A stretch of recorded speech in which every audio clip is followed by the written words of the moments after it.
If you've been thinking about getting serious with your money, like actually serious, now's the time. The Motley Fool is offering new members 50% off their iconic stock recommendation service, Stock Advisor.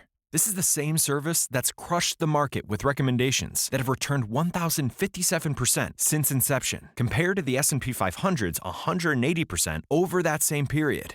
This isn't guesswork. The Motley Fool has a track record of finding companies before they become household names. So if you want to invest smarter and you like saving money while doing it, go to fool.com/listen to claim your 50% off discount off a 1-year term of Stock Advisor. Again, that's fool.com/listen.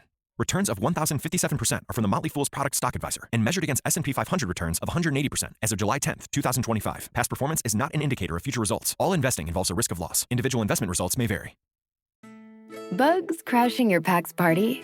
Whether they've got paws or sneakers, your pack deserves a home that's protected from pests. That's where Wondercide comes in.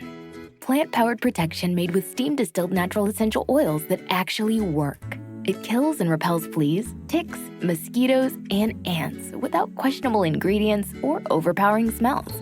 Safe to use around kids and pets when used as directed. Lab-proven to work fast. And proudly made in the USA. We offer sprays for pets, people, homes, and yards. Plus, spot-on treatments, collars, and even shampoos. Whatever your pack needs, we've got it covered. Founded by a pet parent looking for a better way to protect her dog Luna, Wondercide's now protected over 21 million lives and counting. You might have even seen us on Shark Tank. Go to Wondercide.com and use code WONDER20 for 20% off your first order. That's WONDER20 at Wondercide.com. Wondercide. Protect your pack with plant-powered Wondercide today.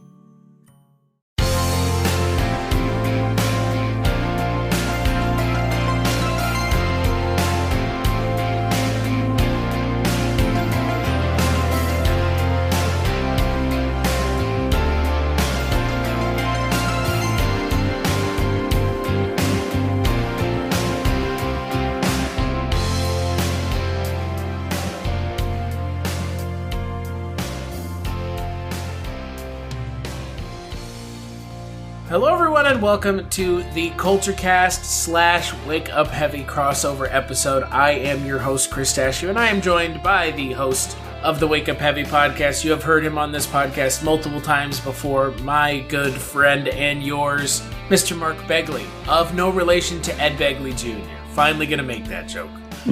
Your mother sews socks in hell. Oh, wow. That's a good one. That's the, PG-13 version. Is this movie R? Is this movie R-rated? I think they all are. Well, I know the first two are, but I didn't know if this... I mean, do ratings matter anymore if everything's on streaming? Yeah, no. No, ratings are inconsequential when you can watch everything on streaming. MPAA, go fuck yourself.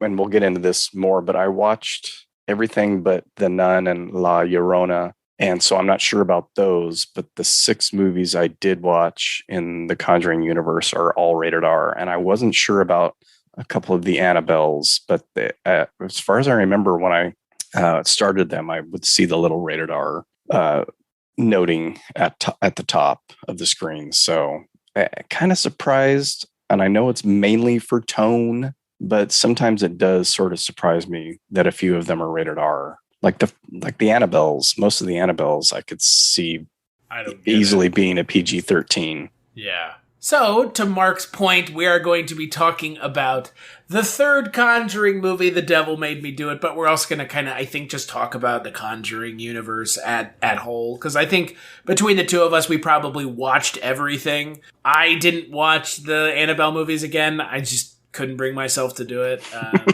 I mean, we'll get to it when we get to it. But yeah, so before we talk about The Devil Made Me Do It, let's talk a little bit about the first Conjuring.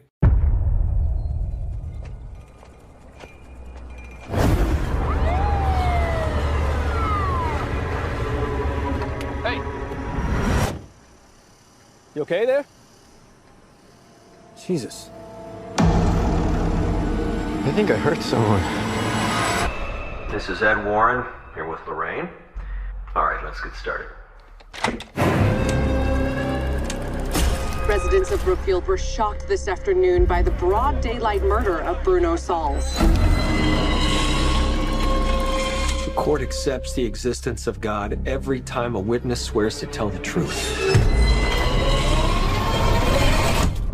I think it's about time they accept the existence of the devil.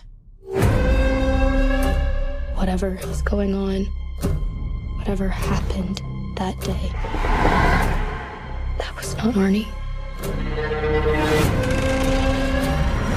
It's a witch's totem. We think your family was cursed. And that connection's still open.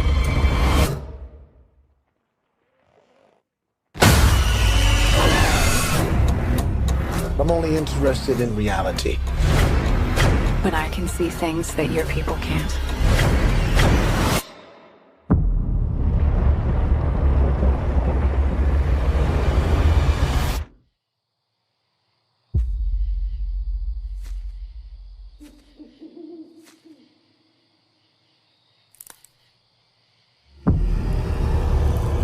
Something terrible happened here.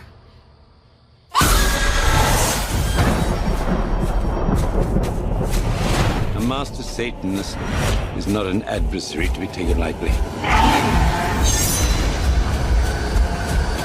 She's doing it again.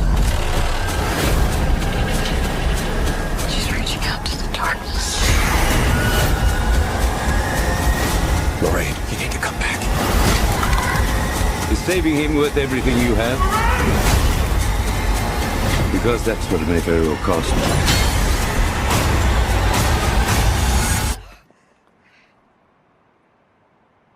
Lorraine?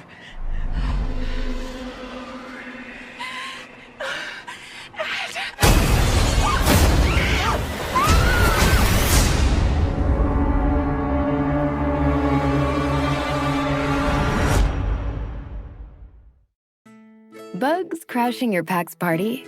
Whether they've got paws or sneakers, your pack deserves a home that's protected from pests. That's where Wondercide comes in.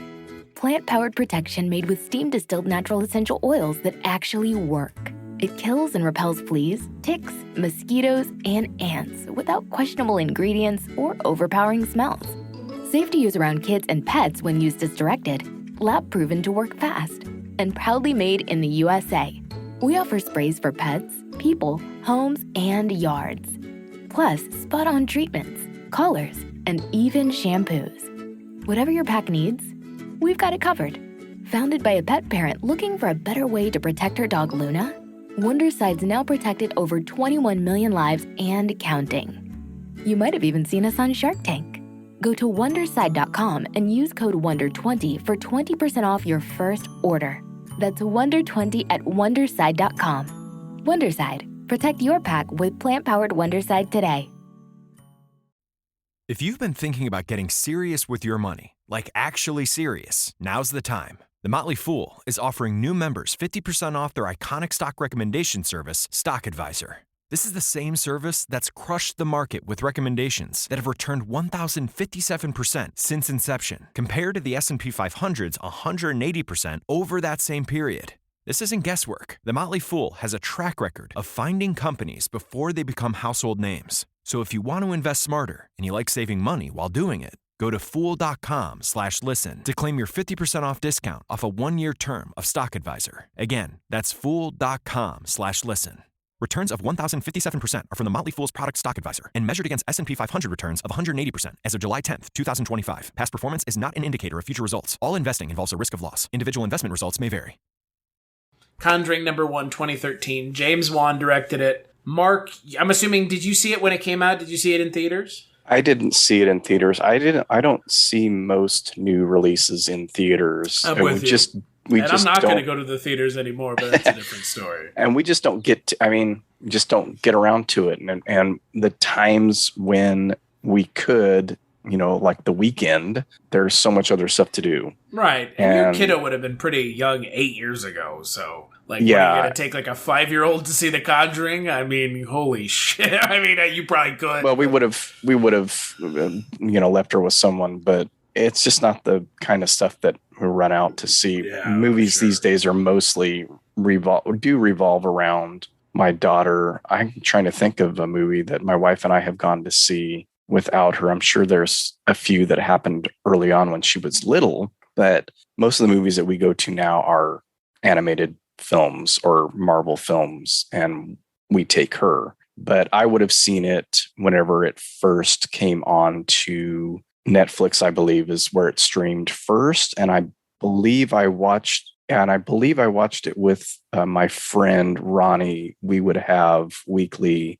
movie dates, and it probably wasn't the day it released or something, but it was a pick, oh, this is a new movie. I heard these are pretty good, a little bit throwbacky. Let's check it out. And I enjoyed it. I just felt it was derivative of kind of some of the big hitters like The Exorcist, like Amityville. And when I watched it the other night, I even picked up on some Poltergeist nods and didn't think much about it after that. Felt like they were digging too much into some classics. And yet I would go back to it. Like when the next one would come out, I'm like, why not? That story seemed more interesting to me. And then I'd go back and watch the previous one. And when I did that, I enjoyed number one a lot more. And that first, I noted when I watched it the other night, I noted that first 45 minutes of the first Conjuring is probably the best chunk of the Conjuring universe for me. It's slow burn. It's creepy as all get out. That clapping game is some of the best modern haunted house, stuff for me. And after that, it kind of starts to slip. And I can say that for just about every one of the films. The third act always kind of slips. Including the newest one. Yeah. And having watched that one twice, we'll get into that when we get to that, But needless to say, to get a preview, the trends that have happened through all the movies are not broken in the newest one. Yeah, they're sticking to the same formula. And I think a part of it is studio stuff, and a part of it is just modern day horror, and a part of it is audience expectation or fan service in a way. You've got to ramp it up to the nth degree at the end, or people are going to leave and say it was boring. And that's the kind of stuff that really frustrates me, because the slow, creepy, something in the corner, shadow, ambiguous stuff is what gets me. And maybe I'm just not the audience, and maybe my age has something to do with it. But I really like just slow, creepy movies where you don't quite know what's going on. And in these movies, it's pretty much all laid out for you, mainly through the Warrens. Right. So I'm pretty sure I saw the first one on Netflix. It's weird to me when I think about the Conjuring movies now, because there's something that's very strange about these movies, and I've been having a hard time trying to put a finger on it. But when you said fan service, it's so weird to me that there's doing fan service in these movies. This is not the kind of genre that allows for this kind of movie to do that kind of fan service. And it's very weird how the Conjuring movies exist and have like a connected universe. To me, it's what I've always wanted as someone who's a fan of horror, as I'm sure maybe you have in some way, but maybe not, MCU style. But it's weird to me that this is what we got for the horror connected universe. Is this very period throwback weird genre series. It's very strange that this is what we ended up having as our connected universe product for horror movies, right? Yeah, and I don't know how planned Freddy out that versus was. Jason didn't work, but this did? Are you fucking serious, guys? Both New Line Cinema.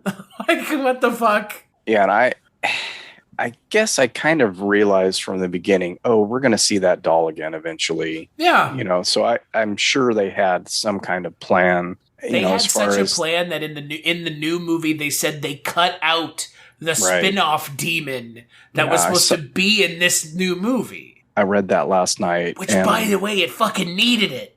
Right, so, and I was like, what the fuck, guys? I would have rather had that, actually, than the occultist in the movie The Satanist. That was the part that really detracted that I was distracted by in the movie and detracted from the movie for me. I enjoyed the possession part. I enjoyed the Warren part. I couldn't have cared less about the Satanist. Right. No, I'm with you. And I know they're all tied together in that, but if it had been something else, or if it had been, again, ambiguous as to what was happening the whole time, right, that would have been more interesting to me. But anytime that character popped up, or Lorraine's visions of that character popped up, it just sucked me right out of the movie. No, So what's funny about the third movie, right? Because we're kind of hopping around. Yeah. Well, it's kind of hard not to, because I think, we've kind of mentioned it now. These three movies are all essentially the same movie. Like, in their presentation, they're essentially the same movie. There's this, like, unifying period genre thing that these movies do really well, that they're really successful at. And I think that's one of the best things about these movies, is that we're, like you said, we're getting to see a throwback to the classics, like The Exorcist, like Don't Look Now. I mean, they're copping from everything, and then they're copping from more contemporary stuff, like you said, with Poltergeist, Amityville. It's fun to see a movie like this because it doesn't feel like pandering when it's done so well. Like, there are some films, like the new Halloween movie, the David Gordon Green, it felt like a pandery piece of shit to me because it felt like it just ripped off Halloween. This movie, The Conjuring, at least the mainline movies, they do take from other things, but they don't straight up rip them off to the point of Halloween, I guess it's just called Halloween, being essentially the original, like, it's just so lazy. And with something like The Conjuring, it's not lazy. I mean, the spin-off movies are a different story. But for me, so the way I look at the first movie is, I think it's the best of all three, without a doubt. But it's not my favorite of the three either. Because, for me, what's funny about The Conjuring, I like the second Conjuring movie a lot more than the first one, because the second Conjuring movie, and we're going to talk about it here in a second, is just insane. Like, weird, strange shit happens. There's a straight up, like, musical interlude in the film, courtesy of Patrick Wilson, because of course he's a Broadway Broadway classically trained actor, so why not give him the opportunity to sing? And then you have the third movie, which kind of reminded me of The Last Crusade a little bit. And in some, like, weird, like, it was like trying to, like, put some finality onto the trilogy, but still leaving it very much open. Yeah, and we'll talk about it when we talk about the third movie. But, like, for me, The Conjuring has this, like, weird spot now because it's a very good trilogy. But I don't know about you, but did you, when you saw the second one, what did you think of the second one? I want to know. Well, when I saw the second one, I felt like I liked it more because it was not as derivative as other things to me. Like, when I was watching the first one, I thought, now, is this a veiled Amityville? And then I realized, okay, this is actually based on a real case. It just seems so similar to Amityville to me. The family structure, the house out in the middle, I mean, I don't know how many times I've watched the Amityville Horror. I've read the book. And it felt like that the whole time, and realized, okay, this is real. This is a real story. This is a real case that they investigated. And then, of course, seeing the second one, they open with their investigation of the Amityville case. Which I thought was really smart. Right. And I kind of like them to do that one. And I've seen that out on Twitter and think, do Amityville now, you cowards. And I don't know how interesting it would be for a movie because it's an after the fact case where they investigated after all this happened to the Lutzes, supposedly, and I appreciate this supposedly, by the way. Yeah. And so I enjoyed the second one a lot when I was watching it because I didn't know a lot about that Enfield poltergeist. Yeah. But I started looking into it, and I believe there was something on Hulu, like a mini series or a limited series from the UK. And I watched the first one and enjoyed it. And I, for whatever reason, never got back to it. I may have watched the second one.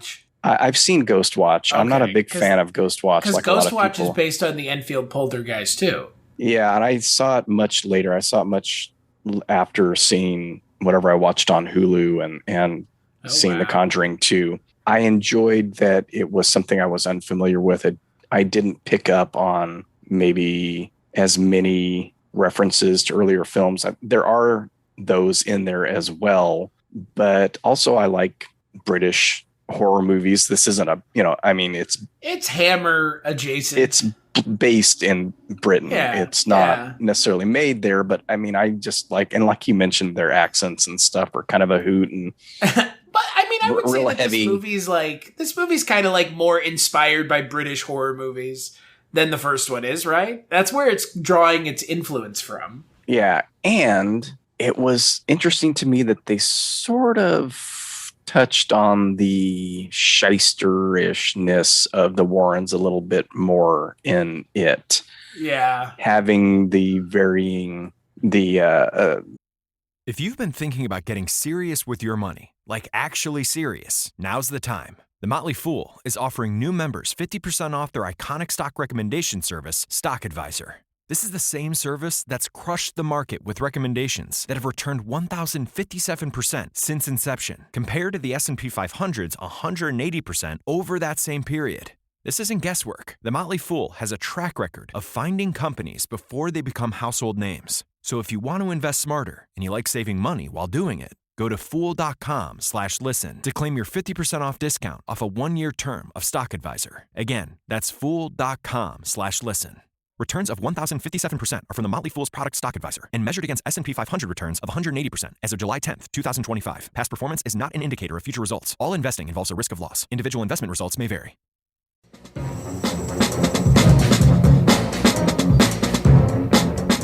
Hello, this is Aaron West. I am the author of the A24 New Wave. In this book, I look at A24's output and I make the argument that we are in a new wave movement right now.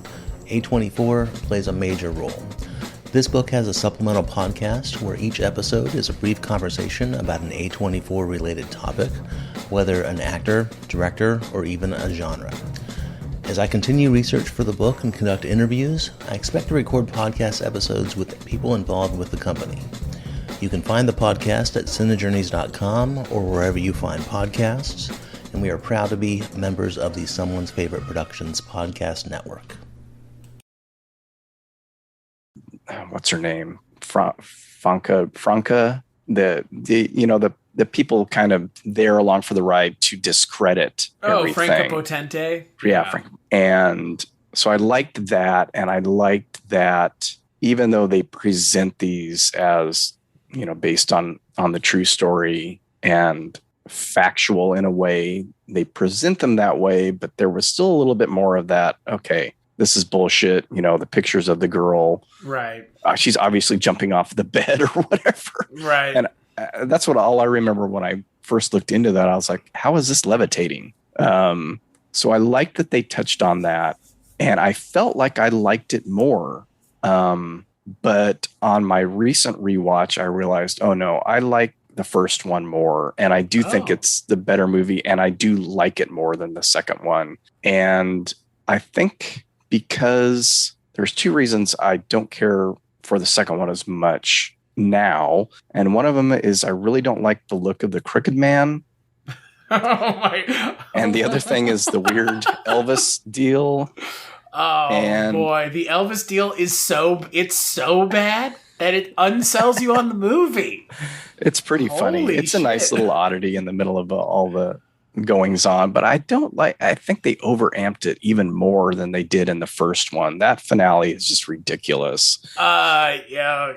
Yeah. And then, boy, when we get to the third one, it's like, right, the fucking wheels have come off and we are grinding on the road going down the hill. It's so fucking wild, man. And I kept that in the back of my head. I'm like, man, I really hope they don't overdo it again. But like you said, they're following the same basic pattern. And this was the funny thing to me is I keep seeing that people are saying, or critics or whoever, saying that this is a break from the first two because it's a possession film and not a haunted house film. And I'm like, the first one was a possession film. What are you talking about? They go so far as to say it doesn't matter if you leave the house. It's latched on because it's gonna follow you.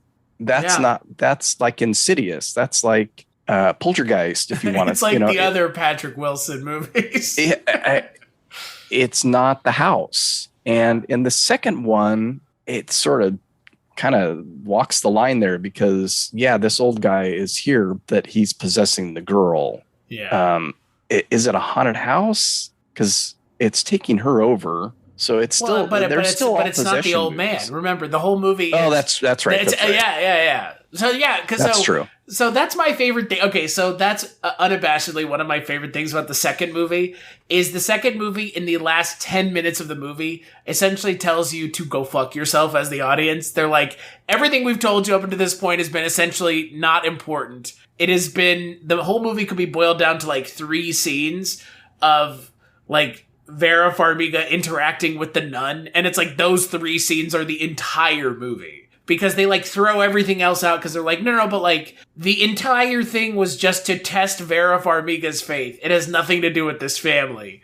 And it's like insane to me that that's the direction the movie goes, because it decides that nothing in the movie is important other than the Warrens. And then in the third movie, they kind of do the same thing. And it's like, it's on another podcast that I do called Scary Stories We Tell. I talked with Rob Scavarla, and he and I talked off podcast about The Conjuring 3 and the Warrens. And the Warrens are kind of, you mentioned it already, Mark, they're not exactly on the level. They were kind of full of shit. Like, and that's okay. Like, you're allowed to be. But, like, these movies have a very pro-Warren spin. And, like, it's gotten, in the third movie, it becomes a little much. But in, like, the first and second movie, it's not really there. Like, the second movie, like I'm saying, about the ending where she's like, the demon is here to test my faith. Like, what the fuck? This has nothing to do with you guys. Like, and then all of a sudden it does at the end. It's very strange. It's a very bizarre choice.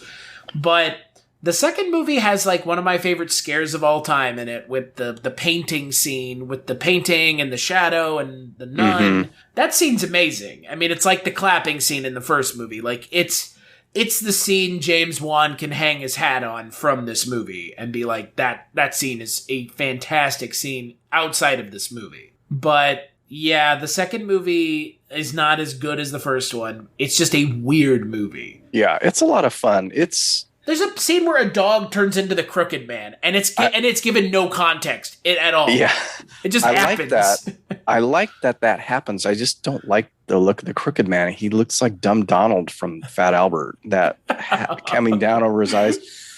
But I just thought it looked like a Doug Jones cameo. Yeah, well, and that's interesting. I'll talk about Doug Jones in a little bit, but the Valak thing, the nun thing, is actually what turns me off of part 2, because it's so shoehorned in. Oh yeah, no, I get it. And like with the third, if that was out of there, I think I'd enjoy it a lot more, and it would probably be very even with the first one. Sure. But I see this may point to the difference between me as an old guy and younger audiences. The stuff that I really enjoy in the second one is when the young girl is at home watching TV and the old man's fucking with her with the remote control. Oh yeah, that's a good one.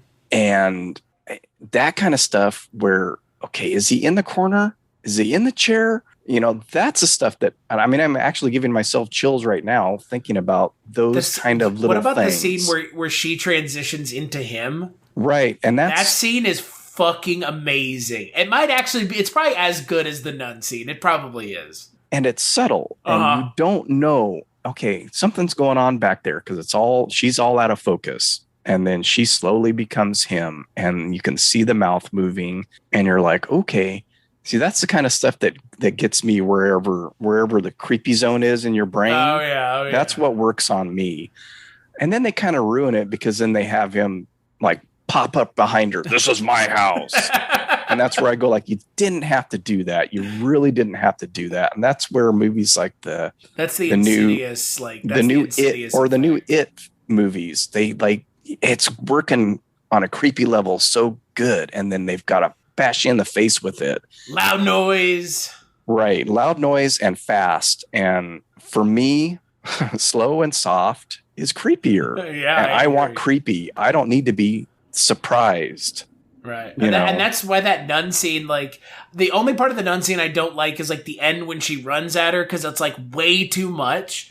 But when she's standing in front of the picture and she's flicking the light on and off, and the painting is changing. Yeah. And it is changing just enough, but you can tell it's changing, and, like, the eyes, like, I mean, that's creepy, man. Right. Like, and then they ruin, like you said, they ruin it at the end. She grabs the painting and runs at her. It's like, that's not scary. Like, that's the least scary part of the entire scene. They do it in every one of them. They do it in the third one at the beginning of the movie, like 5 times. And they do it, I mean, it's just like, okay, in the first one, everything's going great. Got the clapping game, creepy things, lady hanging from a tree. And then when she's possessed at the end and the chair starts spinning and everybody starts getting thrown around, and it's got to go by the rules of modern horror. It has to go over the top.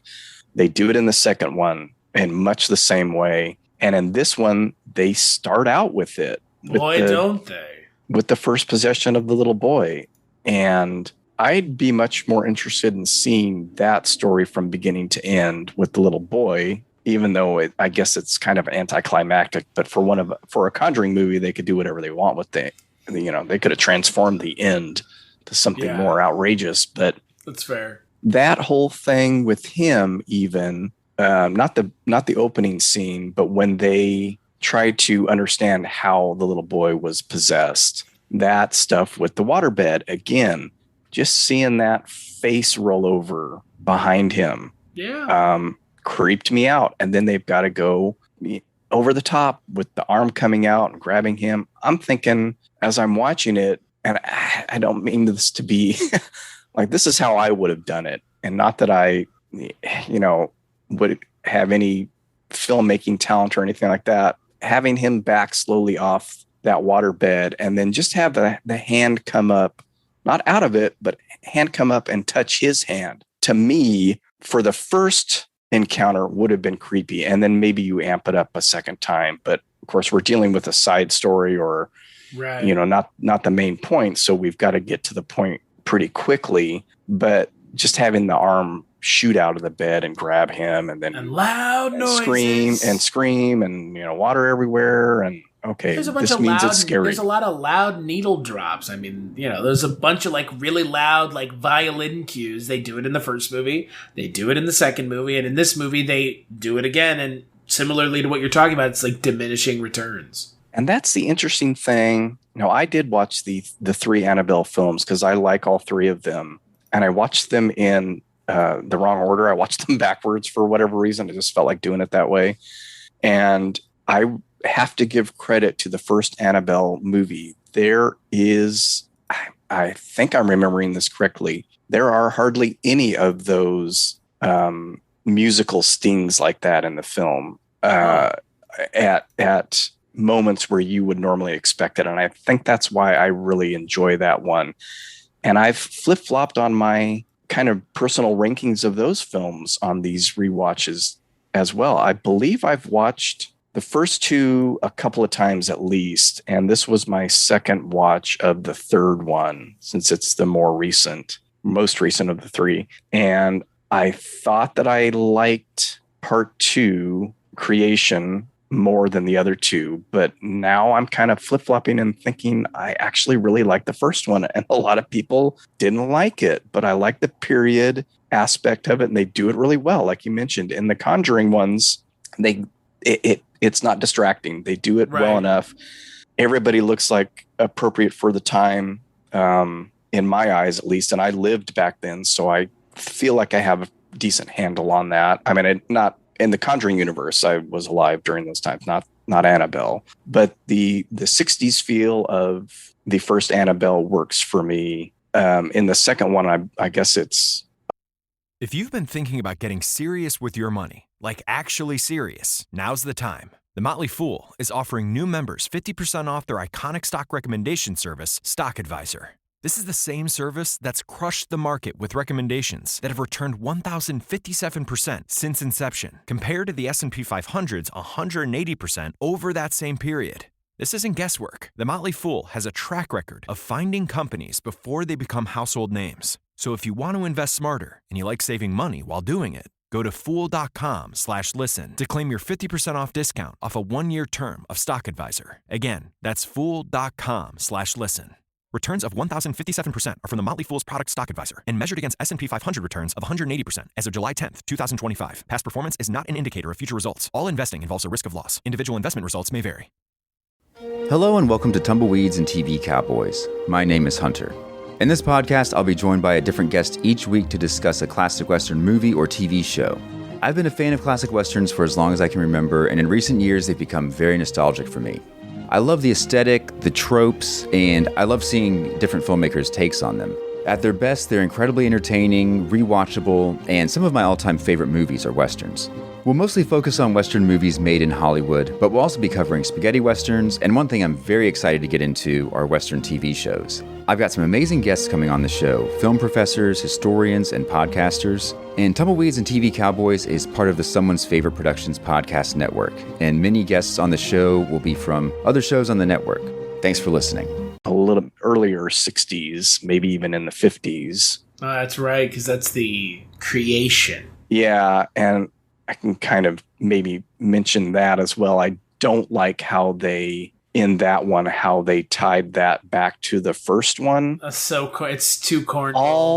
All they needed to do was show those two parents coming to adopt the girl. They didn't need to I think this goes to audience. Like, I don't think they trust their audience enough to realize, oh, those are the parents of the girl who grows up to come back and kill them. I don't think they trust the audience enough to. And I don't know why. To figure that out. I mean, especially with the internet these days, it's like but no, we got to bring in the opening of that movie basically again to show you, okay, this is the girl from that, and how this ties in. And it's lazy. It's lazy because it's lazy. It's lazy for me because it's like you don't have to spoon feed the audience. I didn't even need to understand that connection. It didn't have to be. And I believe, I'm not sure now, even though I just watched them, lots been going on with painting the house and stuff, but I want to say that they brought the doll with her when they adopted her, but I could be wrong.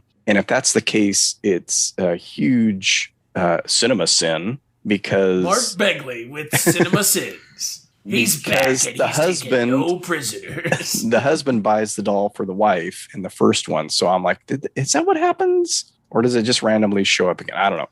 But whatever it is. My favorite thing about the Conjuring universe is I think 5 different actresses have played the Warren's daughter. Well, I know that.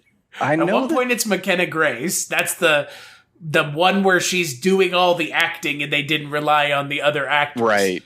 And but then I there's believe one it's in the the same new one. movie. I don't think she's the same girl. She's the same girl as the first two. I mean, yeah. Wow. Yeah. Really? Because I looked that up and I was like, wait a minute. So I believe it's just been 2, but I could be wrong. And she's barely in it in this third one. But how would you think she felt when they recast her for Annabelle Comes Home? I remember when that happened, and I want to say I read something, and of course I didn't look into it any further, but it may have been that she was unavailable. I don't know. Or it could have just been a real It's whatever thing. Because the girl who plays her, McKenna Grace, in Annabelle Comes Home is like one of the best parts of that movie. Yeah, she's good. I like her in a lot of stuff, and I really like Lulu Wilson, who was in the first one, and I think I mentioned that to you already. She's been in a lot of really good genre films and kind of horror adjacent films, and always does a really good job. And I like the little dude, Julian Hillard, that plays David in this one in The Conjuring 3. He's always really genuine, feels genuine in the things that he's done. And he's got a pretty impressive list of genre films and shows. And they were both in Hill House. Lulu Wilson and him were in Hill House. But the kid actors, that can really, really help. And I don't think that the Judy Warren character does all that much in them. So until Annabelle Comes Home. So I think that they probably, we need someone who can carry this movie, and maybe this girl isn't it. I don't know. Yeah. I don't know. Well, and it could have been an age.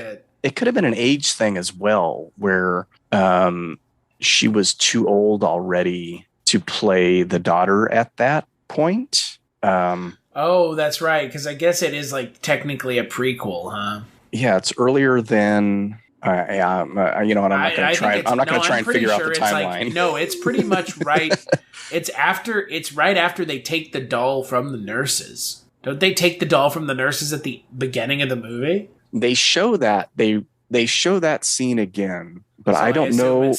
I mean, just assume it's canonical then, or chronological. Yeah, but I believe that Annabelle Comes Home is in the 70s, early 70s. Just by the look of it. I could be wrong, but I don't think it's like, okay, they pick it up and then this is right after with them picking up and then it's sometime later. Yeah. Wikipedia says, and they may even say it in the movie, but I don't remember. So people out there, if you know, let us know. If you're a huge fan of the Conjuring universe and you have the timeline figured out, good for you.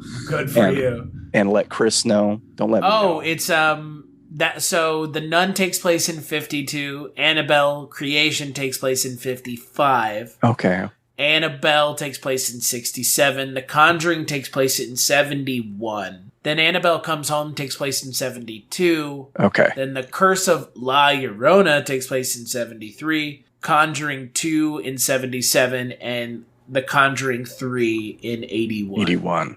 Cool. So Curse of La Llorona is really bad. I remember nothing about that one. And it's a fucking shame because Linda Cardinelli's in it, and she's a really good actor. Like, you wasted Linda Cardinelli, really? Like, of all the actresses to have in your movie, and this is the one you couldn't do anything with?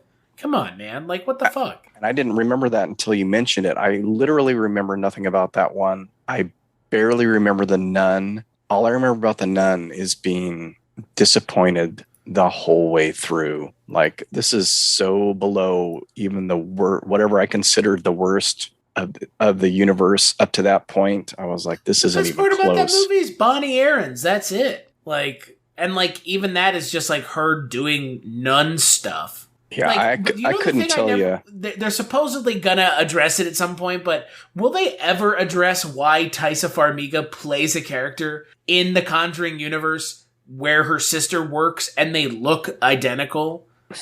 Will they ever address it? They claim that they are going to, but it makes zero sense to me why that's not addressed. Yeah, I kind of figured there was going to be a reveal of a connection. That is one thing I do remember about her being in that one. But my biggest complaint is, and I guess it's because she was in that, why didn't she play young Lorraine in this one? I don't understand why that wasn't just why the Nun story wasn't just about young Lorraine anyways. Yeah. Like, it could have been like a Flash, anti-Flash thing where like the Nun has been there throughout her life and she just didn't know it. Like, anything but what we got, because what we got was really bad. Like, even Demian Bashir putting in a good performance and Taissa Farmiga just being there wasn't enough. Because I think The Nun is probably worse than The Curse of La Llorona. That's how I remember the two. I remember Curse of La Llorona's bad. It's not even remotely good. It's just barely not as bad as The Nun. It just didn't leave an impression on me. The Nun left a bad impression on me. So that's because it has so much going for it. That neither one is all that great, but I just don't really remember anything about them. The Nun has so much going for it. It has the best spin-off character, I think, of the series. It has good actors involved. And it's a story by James Wan. Like, and yet this is what we got. This really disappointing film. Yeah, it should have been super duper creepy. And I just remember being like, I'm not getting anything from this one. No, it's not very good. So speaking of disappointing, The Conjuring, the devil made me do it. I had already heard negative things or read negative things, so my expectations were tempered in that regard. And I figured, okay, I'll probably like it maybe a little bit more because I don't have any stakes in the universe. I have watched all of them, I guess, and I know that I'm going to enjoy them to a certain degree and that I'll probably like the first and second acts, and I'll just have to, dismiss the third. That doesn't bear true as much with the Annabelle movies, although it's still kind of a point of contention. It's kind of wild. We got 3 Annabelle movies before we got 3 Conjuring movies, huh? Yeah, they cranked those out, and I think they were maybe a little bit easier stories to tell. But I don't think I don't think they shit the bed as hard at the end of the film as some of the other ones. But so I went in with lower expectations, and yeah, this is my least favorite probably of the 3, and I'd put it below the Annabelle movies as well. I know that I'll watch it again eventually. The main thing for me was the Satanist character, and I just did not care whenever they were on screen, and I wish they had done it some other way. That's the only thing I can say about that really is I liked the stuff with the little kid, David. I liked this stuff, though not nearly as much, with Arnie, and I liked all the Warren investigation stuff. It just wasn't, there was something missing from the connection. It's almost like they had to force the connection between, as opposed to having just a character to be the connection for all 3, like they did in the last 2 movies. And that then they talked themselves out of it in this movie. What the fuck are they doing? Like, what? Right, and having it be a curse, having it be a curse instead of the demonic possession seemed like it forced but it their was hand. That's the problem. They tried to have it both ways. It was a curse that was a demonic possession. Right. It's like, it's beyond idiotic too, on top of everything else. The curse is a demonic possession makes no sense, period. Well, and that's the thing that kind of makes me laugh about these movies are the rules and the exceptions to the rules, and how the Warrens always know what the what the step is to solve it, and we have to destroy the altar, and we have to do this, we have to do that. The name is what causes it. Like, okay, right? Or even the one thing that stuck out to me watching the first one again was when the Warrens first show up at the house. And Ron Livingston is describing, we've got to keep this door closed because it just bangs all night. And Ed Warren's like, oh, does it come in 3s? And pounds on the wall. Oh, well, that's the spirit mocking the Holy Trinity. And it's just stuff like that. Like, oh, sure, why not? I thought Patrick Wilson was in the room with me right now. Does it come in 3s? I know. I like when he throws in the alls I know. All's we know, all's what I'm saying. I'm just a simple man who can see demons. But I don't. Have you ever wanted to dive deeper into the horror movies you love? Beyond the Blood is a horror podcast for fans who want more than just surface level screams. We do deep dives into the movies that shaped us, digging into director commentaries, behind the scenes stories, deleted scenes, and the special features that most people skip. Each episode is a love letter to the genre. We break down how these films were made, the creative risks that paid off or didn't, and the lasting impact they've had on the genre as a whole. From 70s slashers to modern nightmares, we celebrate the craft, chaos, and characters that keep us coming back. If you're the kind of fan who rewatches movies with the commentary on, or you simply grew up in the video store horror aisle, the Beyond the Blood podcast was made for you. New episodes every single week. Subscribe, let's dig deep. Welcome to the Beyond the Blood podcast. Almost like more investigating, and I'd almost like a microfilm scene. I love microfilm scenes. I'd like to see them investigate and maybe get thrown off the trail once, and maybe not be right all the time, and maybe not pull out something from like, oh sure, this is the explanation. But I do enjoy them working together. There's no denying that chemistry of Vera Farmiga and Patrick Wilson on screen as the Warrens. As horrible or shystery as the real people were, these are fictional accounts, very fictional accounts of things that probably didn't happen the way that they're presented on the film. And I'm okay with that. They're wonderful. And I just like saying Vera Farmiga. So, and Patrick Wilson's great. Vera Farmiga's great. I think generally the acting is pretty solid in all the films. They also carry the movies. Right. They're really good. I think that's the only reason I watch these movies, realistically, is because of their chemistry together. Like, you know who they're as good as? They're as good as SRK and Kajol. It's like that. I mean, it's like that effortless. It's so believable. If you told me they were like partners in real life, I'd be like, yeah, I can see it. Like, yeah. Like that's sometimes two actors just have that kind of chemistry together. And when you find that lightning in a bottle, you just shake it up as many times as you can until it disappears. Because this is not the last movie. If this is the last movie, like, come on. What, well, you're I not hope going to milk this cow until it's fucking dry? Come on. I would like to see another one. I think they've got all kinds of interesting stories that they could do. I would watch more. They're going to have to keep, going into the later 80s. But, I mean, you've got all of Satanic Panic you could handle. I mean, there's all kinds of wonderful cases from the 80s that they could deal with. Even if they didn't necessarily deal with them in real life. Just make a completely fictional one. But you mentioned Doug Jones earlier, and that is all I could think about with the Satanist. I'm like, is this Doug Jones in drag?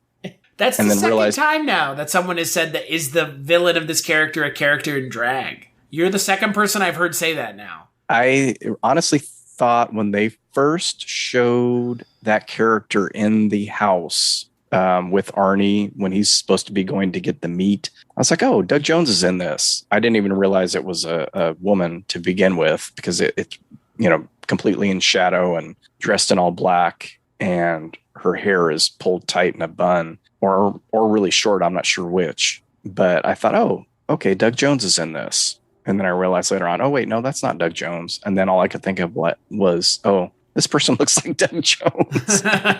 It's so this is the first time I've ever had on the podcast a project that I was told about that I didn't know what it was at the time.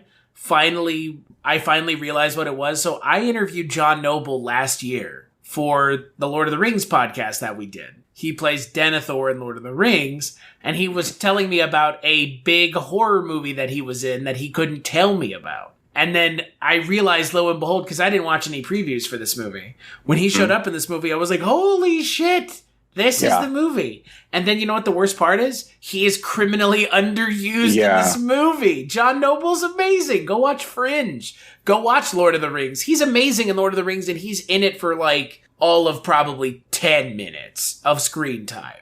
And he's amazing in it. And then they have him in this, and he does nothing. It's disappointing. Yeah, that storyline just doesn't. It turns these movies into something that they're not. These are not slasher films. Right. And it's one step, though, outside. It just, for me, that's the part as a whole that just doesn't work. It seems disconnected from the rest of this stuff. And it's forced to connect because this is a curse as opposed to a demonic possession, because we can't, I guess, have a demonic possession pass from one person to another in the rules of parapsychology, which, I mean, if you've ever watched The Exorcist, it passes from Reagan to Karras, which I thought they were riffing on pretty hard on this. And I'm like, well, that passed on. Why does it have to be a curse? Because that forces that whole storyline, and that forces his underused character into it, and it forces the Satanist character, who's as stereotypical as you can get, with the black candles and the altar and the this and the that. And like the puritanical dress. Yeah. She looks like a witch, right? She looks like she would be at home in the movie The Witch. And I think it's that kind of representation that really bothers modern day Satanists. I mean, it's that's why she's called the occultist. Right. Which I keep going back and forth on as I'm talking about her. Do you notice that they tied this movie back into the first Annabelle movie? The disciples of the Ram are those yo-yos from the first Annabelle movie. Right. And I was wondering what is even the point of connecting them? Like, they don't do anything with it.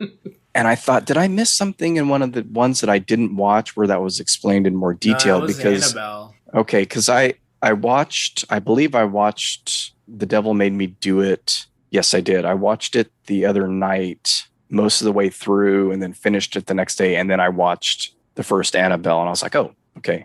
I remember hearing that, but what are they other than this cult? Do they tie into other stories? And I couldn't remember because I didn't watch The Nun or La Llorona. So I figured there was something more to that, but I guess not. No, it's just they're in Annabelle. I think they do some. I don't know. I mean, it's what I was kind of mentioning and alluding to was in the first movie, it's a demonic spirit, or it's a vengeful spirit, I guess, is probably what they go with. Like a banshee, I think, is essentially what they're going with. And then in the second movie, it's Valak, like a demon. And then in this movie, it's a person with a curse who summons a demon. Well, she summons the demon. And then the demon goes and possesses people, but there's no so that they can get a soul by murder or by suicide. Yeah. And there needs to be 3 of them. Yeah, that's what I'm saying. Just make it a possession movie. Makes no sense. You can make it a possession movie and say it passes from person to person. There are no rules you have to follow. No one's going to get mad at you. Right? You don't. Well, this is a little different than the other two, so it's got to be a curse because he can read from the Bible and he can sit in front of holy water and a crucifix.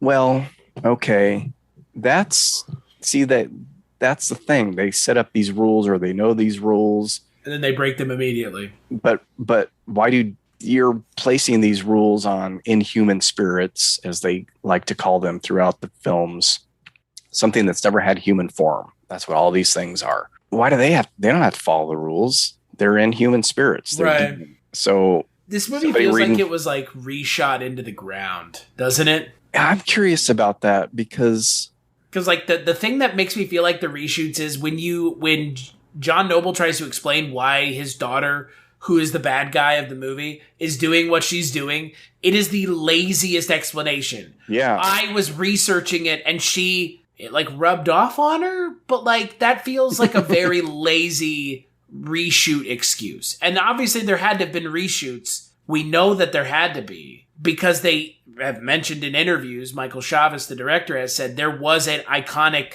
creature in this movie and they cut it out of the movie, and the actor who played that demon is in the movie in a non-speaking role as an extra, essentially. Right. And it makes absolutely no fucking sense why they cut a character out of this movie when all the other movies have done something like it. I wonder how much they changed of that occultist part. Maybe that was added in and replaced the spin-off demon, or what would have been the spin-off demon.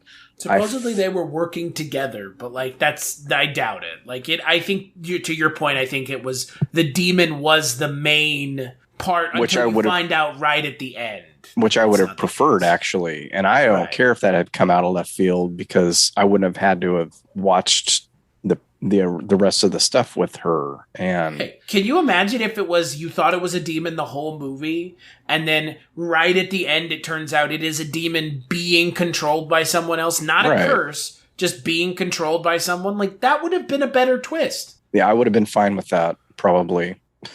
It would have been better than this. But that just made me think of that scene in the mortuary, which I noticed watching it this morning, that had the same name as the apartment complex in Annabelle, Palmieri. And I don't usually pick up on that stuff. This is the kind of, and I'm looking for it. I'm like, okay, they're staying at the Bruno Motel. What is Bruno? That's got to connect to one of the other movies. Did you hear what they said when they were in the hospital? Which part? Dr. Merrick.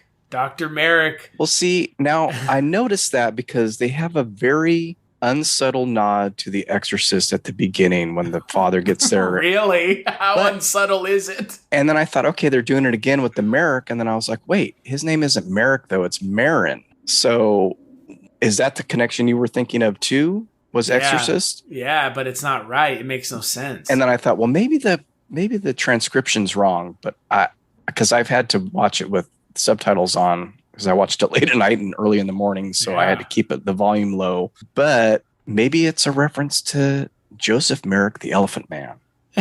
Oh, wow. Well, I immediately thought that too, because that is it's just so close. Well, it happens in every horror movie that takes place in a school or a hospital. You have that over the intercom. Dr. Carpenter, you're needed in surgery. Dr. Craven. Dr. Romero, You're needed. And so I thought the same thing. And then I was like, wait, Merrick, that's not right. It's Marin. I know. So it's weird, right? It could be something else though, other than the Elephant Man. But actually, that would be awesome if it was an Elephant Man reference, because that makes absolutely zero sense. But I would love it if that was the case. I'm sure there's a Merrick, or maybe they just got it wrong. I would like to believe they just got it wrong. Yeah, put Merrick in there. Paging Dr. Merrick. It's not Merrick though. So what's funny to me, and look, I think the other issue with this movie, I think, is very obvious. Hello, this is Chris Haskell from They Live by Film. For those that don't know us, Adam, Zach, and we built a podcast over the last 2 years that's a combination of film discussion from 3 very different perspectives, as well as industry interviews with the leaders in boutique Blu-ray and 4K community. We started with Dev Crocodile, but over time we've been lucky enough to speak with Arrow Video, Severin, Mondo Macabro, Vinegar Syndrome, Radiance, Indicator, most of the OCN partner labels. It's been a blast. You can find us wherever you podcast, and also actually recently as part of Someone's Favorite Production Podcast Network. We hope to see you online. This issue that I'm sure you probably, I don't know how much you had it as much as I did, but the other 2 stories that they told are less problematic than this one. This is a guy who murdered someone else and claimed to be possessed by the devil when he did it. And there are multiple people in this story who in real life have said, nah, this dude was like just full of shit. Like, no, he just straight up murdered someone and then served 5 years. Yeah, and I think that's I have a problem with that. Yeah, that's the distasteful part of this. It is pretty distasteful venture, because you're going, okay, yeah, the dude was either just crazy or on drugs or both. Or they didn't give us the story in this movie that it really was, because that's probably what it was. And that's where the hucksterism really solidifies for me, is you may earnestly believe all this. And I'm not saying they didn't. I mean, they made it their life's work. No, whether or not you believe in what they believe in, it's okay to believe to understand that someone else believes what they believe. I may not believe what they believed either, but I believe they believed it.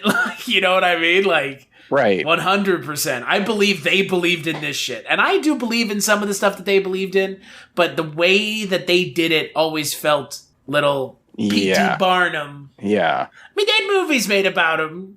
Like, these movies are pretty P.T. Barnum, like, very much more exciting than what they actually did. That's the unsavory aspect of this. Yeah. And I didn't think about it too much until the end, and I'm like, oh yeah, he got convicted. I forgot. Yeah. I mean, I just read about it. He went to real jail for real time because he actually murdered someone. Like, yeah. And this guy was supposed to be, like, essentially the hero of the movie. Right. Because the third hero outside of the main 2 leads. Which means you do have to believe what they believe in. You have to believe that what they believe is happening.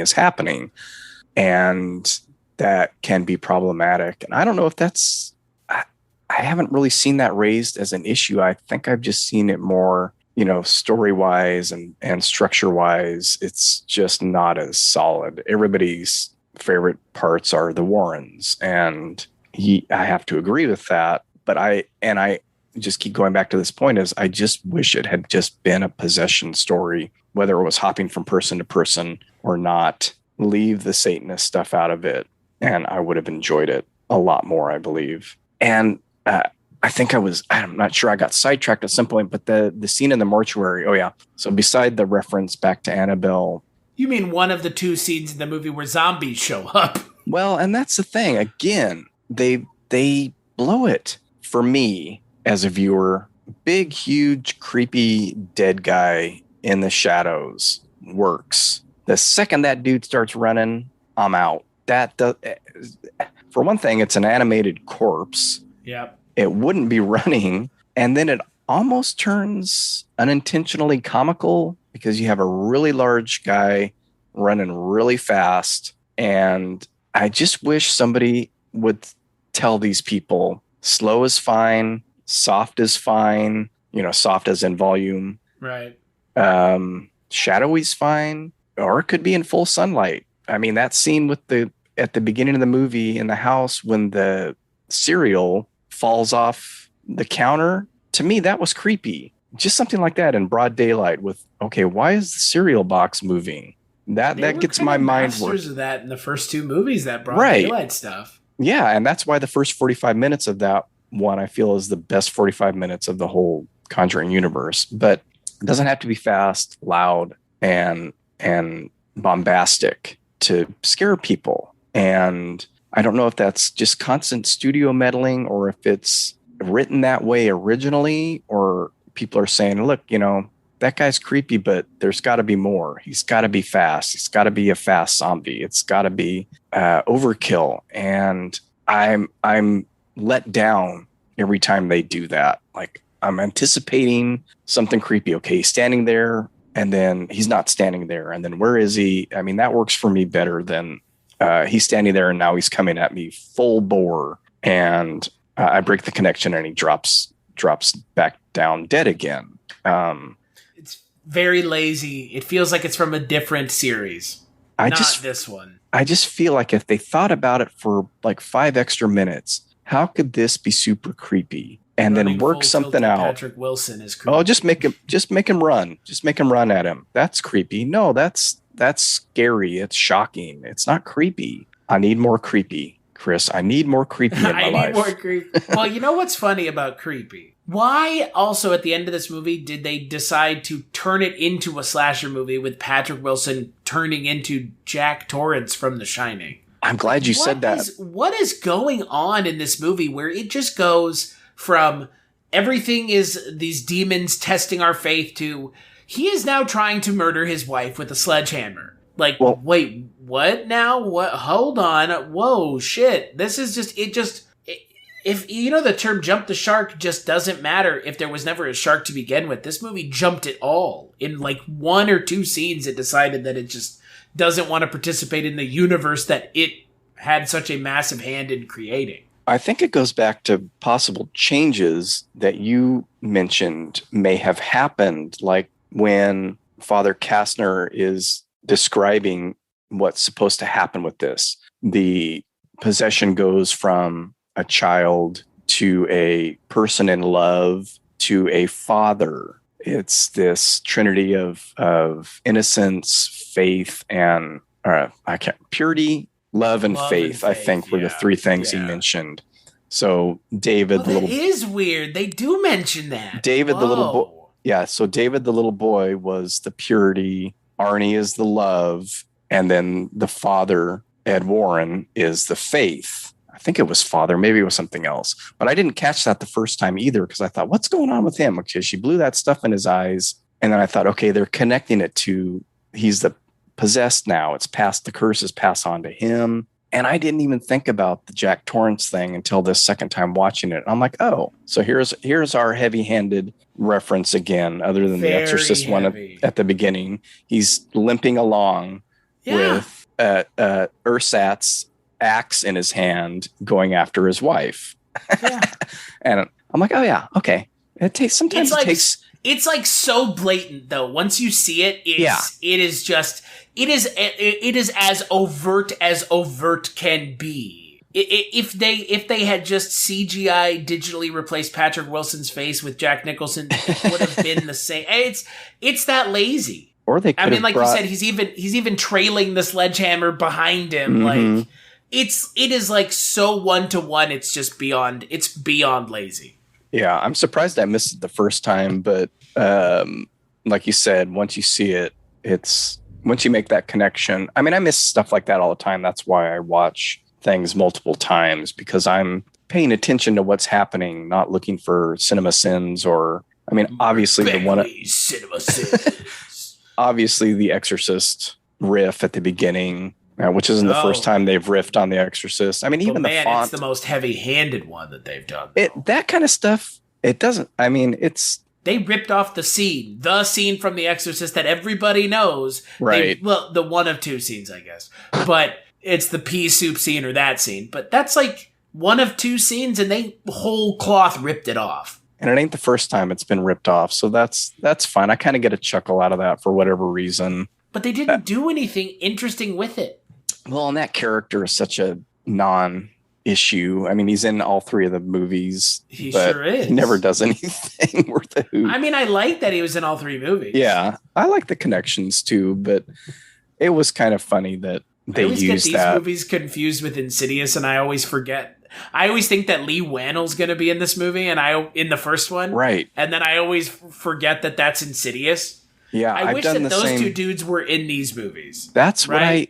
what I've done this exact same thing, and I know that I talked about it on an episode of my show where I'm like, they show up or whatever, and I mixed it up just like you're talking about. Yeah. And when I watched the first one, I'm waiting for Specs and whatever the other guy's name is to show up, and I'm like, wait, no, that's Insidious. And, president of New Line Cinema's sister, yeah, Lynn Shay. And I have watched, much like the Conjuring Universe, I watch all of those regardless of how bad. There's like what, 4 of them, right? I think there's been 4. The Lost Key. The Key one wasn't. The Key one was like a prequel thing.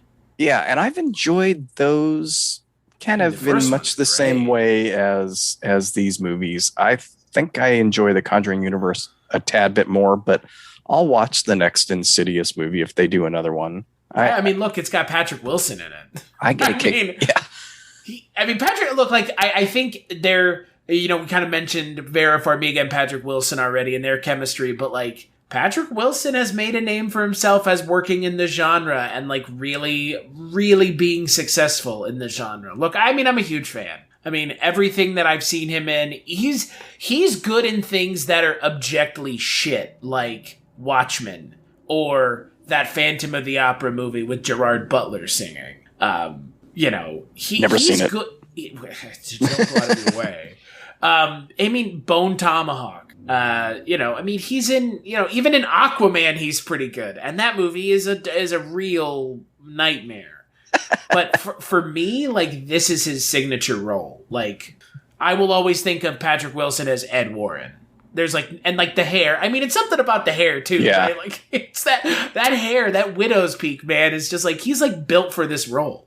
Yeah, I've always enjoyed him too. What's that damn movie about the child molester? Oh, Hard Candy. No. Well, okay, the other one. The one where he is the child molester is Hard Candy. Yeah, Little Children with Jackie Earl Haley as the Kate Winslet. Oh man, that movie's rough. He's in that, right? Am I mistaking him? Yeah, no, he's in that. Yeah. Ooh, my wife and I watched that. I don't mind Watchmen, actually. Maybe I'm one of the few people that has enjoyed it the couple of times he's watched it, but I always enjoy him. Every once in a while, I get the feeling that he's sort of this generation's Kevin Costner, where a lot of times he plays such normal, kind of everyday Midwest guys that he could get lost and become sort of a nothing. But in these, like I said, like every once in a while that he sort of hits on that accent. All's I'm saying or all's we're saying. I love it when that stuff kind of pops up in the script. To add all a little. I'm saying is, Lorraine, is that they put us on these shows and then they treat us like we're a bunch of fucking yokels. That's all I'm saying, Lorraine.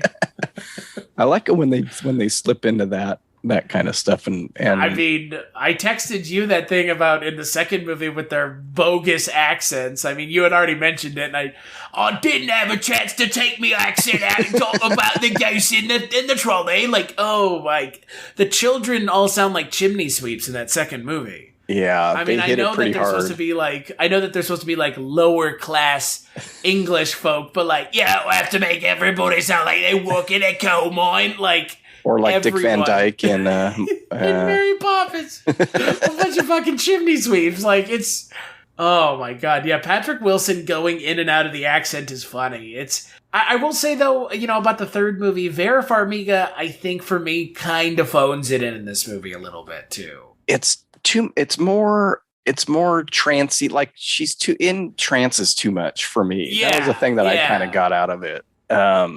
She all of a sudden is just like having visions like all the time. Right. Also, she like looks out the window and vision, looks at a light bulb vision. It's like, this is not the way it was in the last movies. Like, it was very subtly used to progress the story. It might also be that she actually has the Lorraine Warren hairdo much more in this one than the other ones. Oh, yeah. They also like old man make-upped them up at the end, like, and kind of in the movie too. Yeah. They kind of olded them up. And then at the end of the movie, they like, oh, by the way, Patrick Wilson just has gray hair now. Like, it was, did you notice that? It was bizarre. I didn't actually. At the end of the movie, he's like sporting like full gray sideburns. That could be another Poltergeist nod with the wisp of gray. Oh my God. In the mom's hair. It just always makes me laugh when I watch these movies, and then at the end, they show the pictures from the real cases and from the real people, and Vera Farmiga's hair is always long and down in them, and then they show the pictures of Lorraine Warren, and her hair is always up, and she's much older than Vera Farmiga, and not as attractive. I'll say, if people have an issue with that, they can do whatever, but they can lick me, bro. Lick me. I don't give a shit.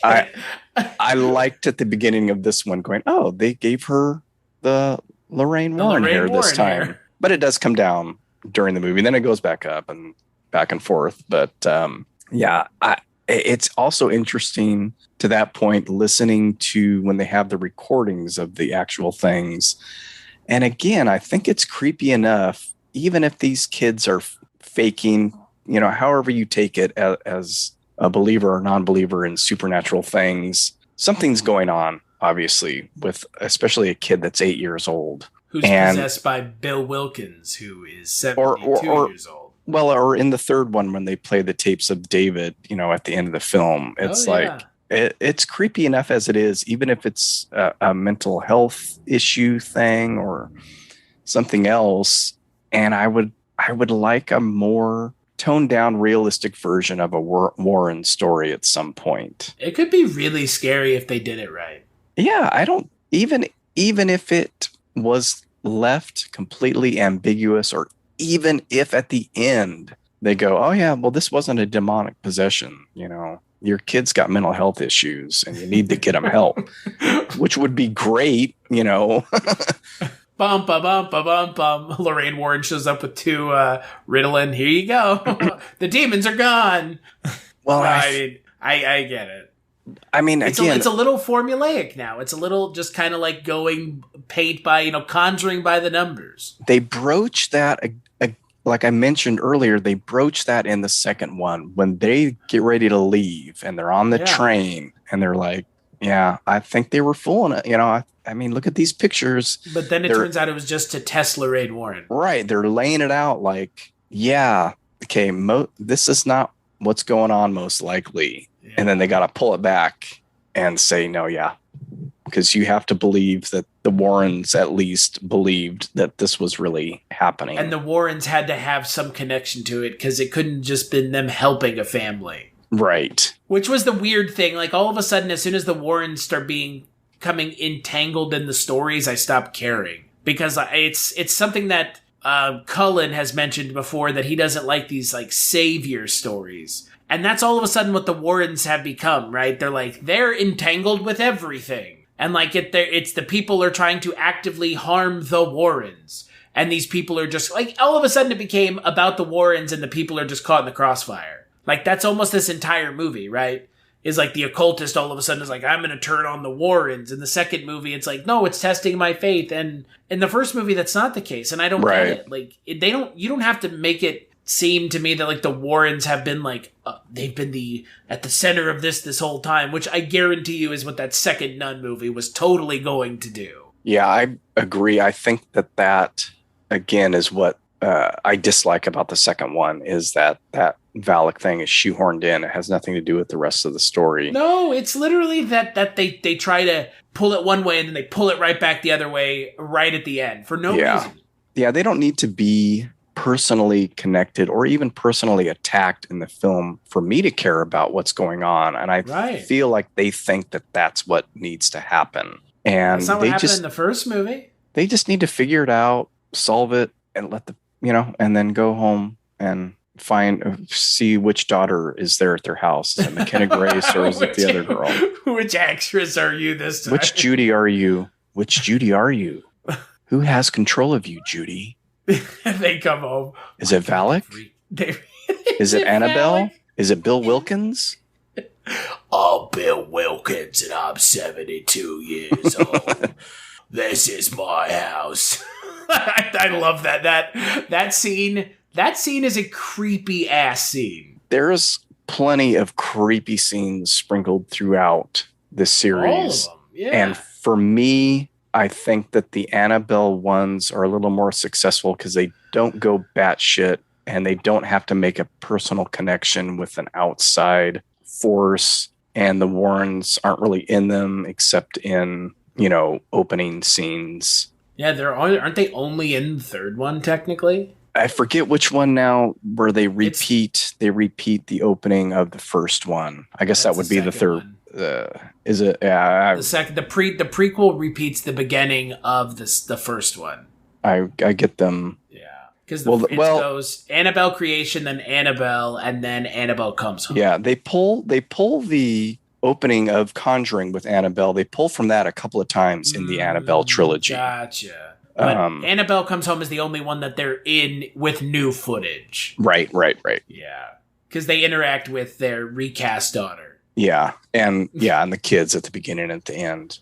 I like that. I like that one too, just because I like that they're in it. It's pretty creepy, and I just like young kids in danger, and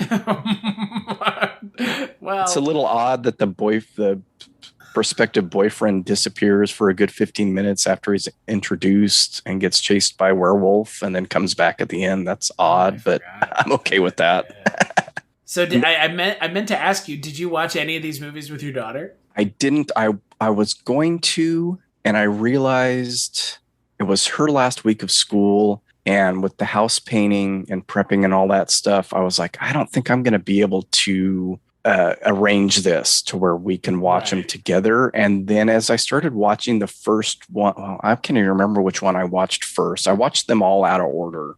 I think I watched 3, 1, La Llorona, 2. That was my order. I think I started in order with the Conjuring films and went goofy with the Annabelle films. And I don't remember if I did like Conjuring Annabelle, or what. But as I was watching the first Conjuring, I was like, yeah, this might be too much for her. I think. Well, and to your point before, that's why the movie's rated R. Right. It's because it's too scary. That's what the MPAA said to him was, it's not for language, it's because your movie's just fucking too scary. Yeah. And like, I will say, if I had a kid that was your daughter's age right now, I would this might be the one movie like this where I would be like, this might be a little much. Because like these movies, every time I rewatch them, I kind of forget how scary they are.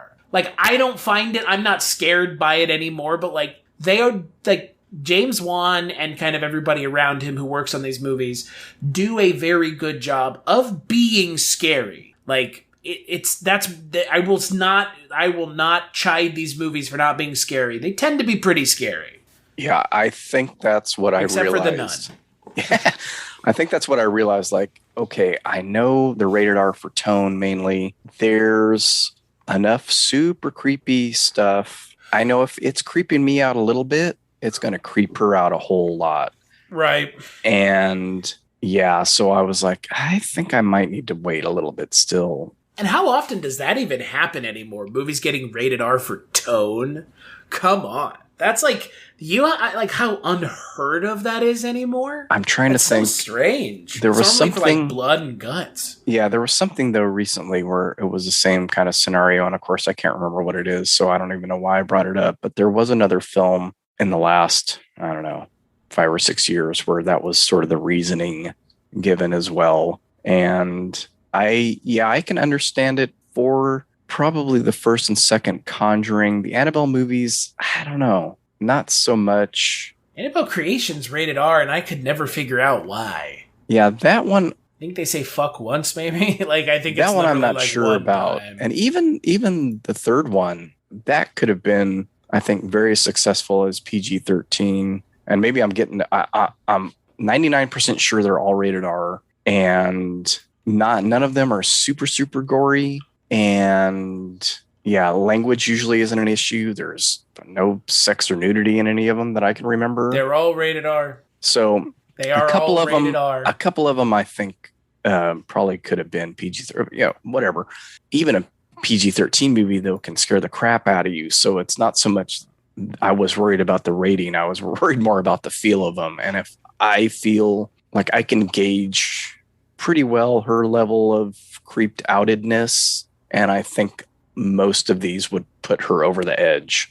So I didn't try. I had planned to, but with the way things were recently, I just was like, I just need to watch these when I have a chance. And that was when she was in school for her last week. So she will have to wait maybe another year to be scared by The Conjuring. Yeah. I mean, they're scary, and they're effectively scary too. They're not, I mean, they do, the second one traffics in some cheap scares, but the first one is pretty effective, and it's not very cheap, and it scares. It's a pretty scary movie. I mean, there are some really good scenes of some really good scares. Yeah, I think this one didn't have really any of those creepy moments for me. They start off right out the gate with a possession, and it's, body contortions, things flying around the room, and it never really lets up from that there. Nothing like the clapping game, nothing like Bill Wilkins in this one, Does this unfortunately. movie even have a gimmick? I guess it got cut out. I guess the gimmick got cut out. Man, it's it's really weird if you think about it too. There's like a whole like lesbian killer subplot in this movie too. Like, it's very strange. I remember when they were initially talking about this movie that it was going to be like a courtroom drama. Mm-hmm. And like, it seems like they wanted to do that with this movie and they couldn't. Like, bring themselves to do it. Yeah, I thought that was interesting. And I don't know how to take that kind of thing when they do that. Paranormal Perry Mason. Like, come on. Like, well, with what? the lesbian thing, I was like, okay. Well, is this pandering? Is it, it's fine. What the fuck it was supposed to be. Nothing wrong with having lesbian characters in your film, No. but what was their ultimate goal in this? I mean, is it just like, okay, this is every day and there are get murdered? There are lesbians in the world. But yeah, then you throw that into it where it's a murder situation and you're like, okay, so that can be taken maybe it's hard to say. Like, it was just strange. I mean, it's a fact of life, but when it's in a movie, sometimes you start to feel like, what was their purpose for making it fairly obvious that these girls are into each other? Maybe they don't even realize it yet, or maybe, there's not enough of that story to know. No, they're killed literally within the second scene that they're introduced. Yeah, so we don't even know what they know about themselves or each other, and it's really just for us to figure out what the connection is with the other case that they're investigating. So Which why is mighty tenuous at best, by the way. Right. But so why are they lesbian? So then I started thinking, well, what's the point of that? Maybe there is no point. That's fine. Lesbians exist in this world. Why can't there be lesbians in 1981 in this Conjuring movie? That's perfectly fine. It just seems like there's another motive underneath it, maybe. Well, and I think there's part of me that honestly believes a lot of this movie is on the cutting room floor. Well, and also I don't think they have the best record of representation in the franchise either, as far as people of color, LGBTQ. It's pretty much white bread. You always get a couple cops or EMTs or something that are people of color, and everybody else is. And one girl, one of the orphans in Annabelle creation is Curse of La Llorona is very not white. Well, there you go.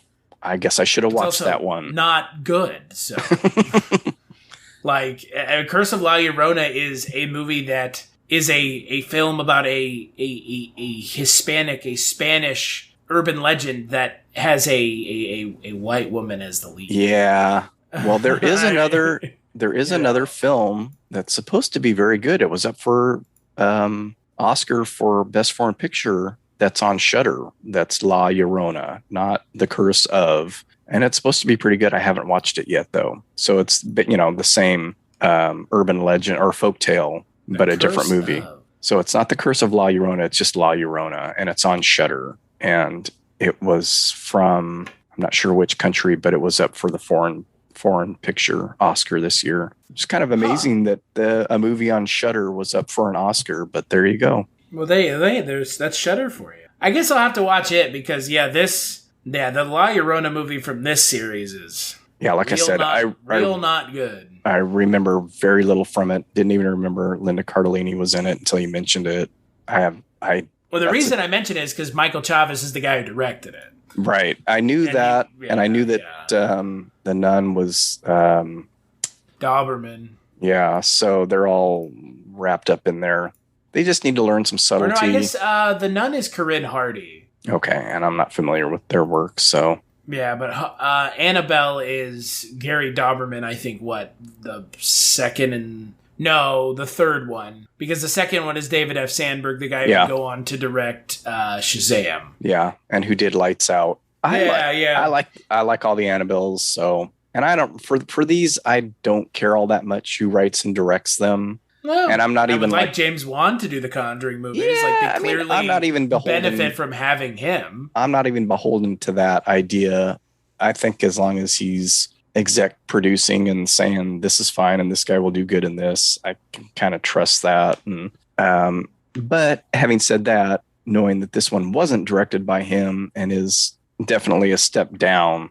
Yeah, there's something. I'm to not be sure said. it's a step down in direction, though. I don't think the direction is bad. That's true. It's more story. Yeah, which is not James. I mean, that's not James Wan's fault because James Wan, I don't think he was involved in the screenplay of this movie. I know he wasn't. I mean, I'm pretty sure he was involved in the screenplay for the last two, though. Like I said, I don't really get into the nitty gritty of all the creatives behind the scenes on these. I just sort of take them. Okay, there's a new one of new Conjuring. Sure, I'll watch it. There's a new Annabelle. I'll watch it. If they come up with some other, I want to see the movie about that damn monkey toy that's in their room. I'll watch it. I mean, and you know what the funniest thing about this movie is? Is this the first COVID movie that we're finally getting? The first movie that was interrupted by COVID? Or was that Godzilla versus King Kong? I think there's been a couple. I could be thinking of some... This was straight up delayed a year. Yeah, and that's why I was like, okay, I'm confused because... this might be the first straight up delayed a year movie that's come out. It could be. What else? Oh, no, that was for another reason. Yeah, what made me think of that was the little boy, the Julian Hilliard, because he is obviously older in WandaVision than he was in this. And I was like... That's what he's from. Holy shit. He's Billy? One of the twins in WandaVision. Right. But he was in Haunting of Hill House. He was in Color Out of Space. Godzilla vs. Kong, by the way, was supposed to come out this year. This year of 2021. So Yeah. I'm pretty sure this may have been the first delayed movie that we're getting, which is kind of weird if you think about it. Well, there was one, though. What was the other one that I know there was one? But that whole thing about the actor from WandaVision makes sense now. Yeah, because he's definitely... He's way older in WandaVision. Part of it's the hair and stuff, too, and the different glasses. But I'm like, no, he shot up a bit and kind of thinned out, lost some of his baby fat and hair is different. Very different. So different that I could not place what I knew I had seen him in something, but I couldn't place what I had seen him in. Well, and he looks very different without his glasses on because he usually wears glasses. So when I knew he was on WandaVision, but when he showed up, it took me a minute to go like, oh, that's the Hill House kid. But yeah, he's always really good. Like I said, they've done pretty solid on their child actors and actors in general. I don't have an issue with the acting or the direction much. It's always comes down to story. And John Noble hasn't been in a movie in 8 years. This is the first movie he's been in 8 years. And it's Conjuring 3. They get good actors in these movies. Yeah. And whether they use them appropriately or not. Yeah. He acted fine, but it was sort of a pointless role. And a completely pointless role. They could have found all of this out on microfilm. It could have been a microfilm scene. My God. She's his daughter. No, it was a photo album. That's how it was presented. Yeah, but I'd kind of much rather have that. I like investigation scenes, especially these old. I mean, it goes back to Amityville Horror when he's looking at microfilm and finds, Ronald DeFeo's picture in the newspaper, and he looks exactly like him. It's that same kind of stuff. I love microfilm scenes in movies, and I love seance scenes in movies, which I don't think they've done in any of these. Has there been a seance scene? Yeah, they have second one. They have a Ouija board. Yeah. In the second one at the beginning, in the Amityville house. Well, yeah, but I mean, I guess that's not really like a seance. I mean, it is, but like you don't really get to see the seance part. You see like her walking around and seeing all the seeing Volok in the Amityville house, because that made sense. Yeah, whatever. It's again, I think for me, like my final take on this movie is don't change. If you're going to follow your formula, don't change it. But still, like, don't do 9/10 of it and not do that final part. Because I honestly think we would have probably enjoyed this movie more if it had some sort of iconic demonic creature. I think I would have enjoyed it a little bit more. Because I don't think the problems I have would have been as bad or even have been a problem at all. Yeah, and I would have enjoyed it more without the occultist storyline. If that had been, and I feel like we're kind of saying the same thing. Like if it had been the new spin-off doing what demon, they had always done. Right, doing the new spin-off demon in a different way, and it still could have been presented as in a different way with the occultist at the end pulling the strings, but that was just so interesting to me that every time they went to it, I just wanted to fast forward until they were back with either the Warrens or Arnie, but preferably with the Warrens. And what, are they not making any more movies? Who? Like, I don't like. That's the Conjuring people. That's what I don't understand. Why get rid of it? Are you not making any more movies? Like, you're making a Crooked Man movie. You're making a Nun sequel. You're telling me you're like, really? Like, come on. You don't want to make more movies? Like, I don't understand. It's very strange. Unless this is it. Unless they're just going to make the rest of the stuff and that's it. Now, here's what they need to do. So whoever makes these movies, this is my pitch to you. Get Taissa Farmiga and whoever looks like Patrick Wilson, that's 20-something years younger than him, and go back in time to an even earlier period with them. Because at some point, they're going to get too old. I mean, Vera Farmiga, I think, is like 3 or 4 years younger than me. And I'm sure Patrick Wilson's probably around the same age as well. So at some point, they're not going to be able to go back to earlier stories. I mean, they can, and we can do wonderful things. Vera Farmiga and Patrick Wilson are the same age. Oh, well, see, they're both 4 years younger than me. So I'm pitching this. Get the other Farmiga in there. Get whoever you just mentioned. I'm kidding. Don't cast Ansel Elgort, please. And put him in the 60s. One of their first cases or something. Like after they met or some shit. Yeah. That'll be fun. Do it. Who cares? Movies are dumb. Movies are dumb. Like, do whatever you want. They're going to have to start going backwards. They're going to have to start going backwards because we're already in 81. And like I mentioned, we've got a whole bunch of satanic panic stuff they could do. But then after the 80s, you're kind of looking a little peaked. Yeah. And there isn't that much interesting stuff. And they're going to be ancient. And so let me ask you, as we bring this to a close, is this the end of the Conjuring universe? Do you think this is where these Conjuring movies end? Not maybe the other stuff, but do you think we're done seeing Patrick Wilson and Vera Farmiga? I don't know. I doubt it. I kind of would like to see another one and maybe bring it back. So I don't know. I don't follow what the plans are for this stuff. I just, like, if one pops up, I'll watch it, like I said. So who knows what they have in mind. Again, they've got plenty of stories they could delve into. It's just it's doing pretty well at the box office from what I understand, and there's not a whole lot of choices out there for people, but yeah, I was about to say what people have to go it's doing well for pandemic time. Did you know what Patrick Wilson is doing next? No idea. Directing Insidious 5. Oh, see, and I'll watch it. So that's weird, right? Good for him. Maybe he'll transition from acting to directing. That'll be cool. Give him a Conjuring movie to do. Yeah, that'd be cool. In front and behind the camera, that'd be cool. Let him do it. Patrick Wilson seems like a genuinely nice guy. Yeah, every interview I've seen with him seems like a cool dude. They both do, and I hope that's true because it's always disappointing when you find out that they're assholes. But disappointing and, in a minor inconvenience but of life. unsurprising. Yeah, but, whatever. It's not going to make me not watch the movies if they're assholes. That's fair. So, Mr. Begley, skip it or watch it on The Conjuring 3. Hey, it's on HBO Max, and there are 1,000 ways that you can access HBO Max for free, like through your cable provider or through your phone carrier. So get HBO Max. There are tons of ways to get the movie anyway. Well, yeah, we won't get into all that. That's your line of work, not mine. Yeah, that's true. I go through legal channels. Uh-huh. But it's really easy to get HBO Max. So if you have it, watch it. If you don't have it, you probably get it through one of those means. Watch it. Yeah, watch it. It's a Conjuring movie. Yeah. What's the worst that could happen, right? The only movies of this universe that I would say skip are The Nun and La Llorona. I say watch all of them. I like Annabelle 1, 2, and 3. I like Conjuring 1, 2, and 3.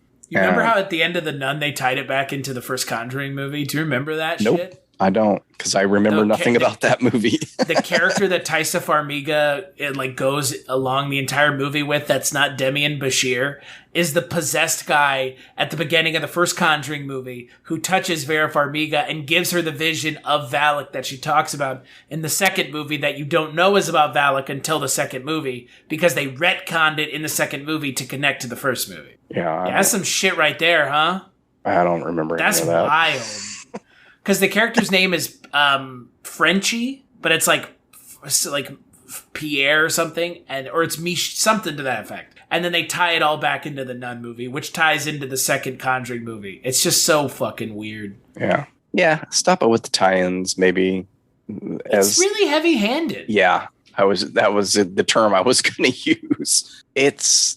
Stop it. Just stop it. You stop tying yourself into a pretzel to connect everything. It doesn't all have to be connected. The Warrens don't have to be the god, the saviors of this universe. Right.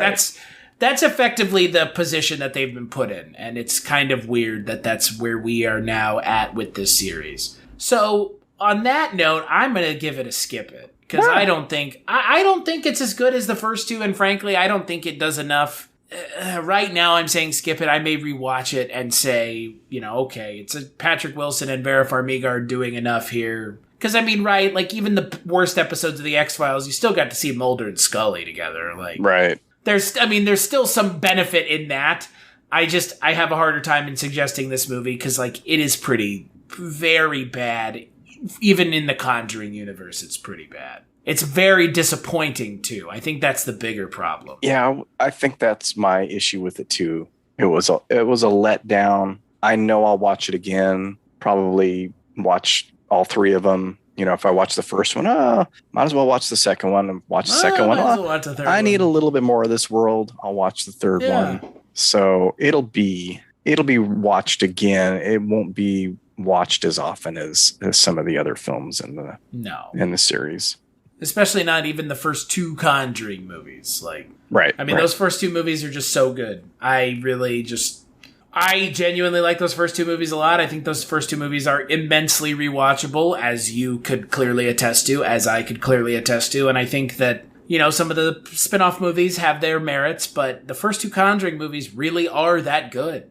They're pretty damn good. They're a first 1 and 2 series in a trilogy. They're pretty good. Third one fumbles the ball. Yeah. And I know I'll rewatch the Annabelle movies as well. So, and I definitely show those to Cleo at some point. So, and you know what? I probably need to go rewatch them because again, I don't remember them as much as I clearly remember these movies. So maybe you should go rewatch The Nun.